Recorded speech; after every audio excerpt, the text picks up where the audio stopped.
आपण पाहताय शिंदखेडा माझा टीव्ही न्यूज, जे सत्य तीच बातमी। शिंदखेडा शिरपूर बसचा दबाशी फाट्याजवळ भीषण अपघात। एक प्रवाशी 10 वर्षाची पाटणची ठार तर 25 ते 30 प्रवाशी जखमी। जखमींना शिरपूर रुग्णालयात उपचारासाठी हलवले।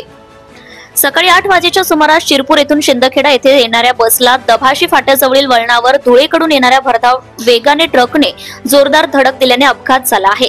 हा अपघात इतका भयानक होता की बसच्या एका साइडचा भाग कापला गेलाय, म्हणून एक प्रवासी गतप्राण झालाय तर 25 ते 30 प्रवासी गंभीररित्या जखमी झाले असून त्यांना 3 रुग्णवाहिकेने शिरपूर ग्रामीण रुग्णालयात उपचारासाठी दाखल करण्यात आले।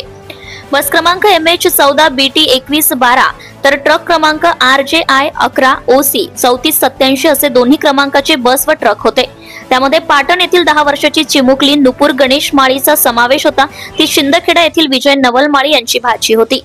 घटनास्थळी नरडाणा पोलीस स्टेशनचे PI Nilesh More, Shindkheda police station सहाय्यक पोलीस निरीक्षक हनुमंत गायकवाड सह पोलीस कर्मचाऱ्यांचा फौजफाटा दाखल होता।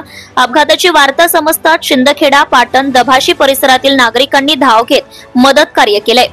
मृतांची संख्या वाढणार अशी परिस्थिती जन्य अपघातातून दिसत आहे। संपादक यादवराव सावंत, शिंदखेडा माझा।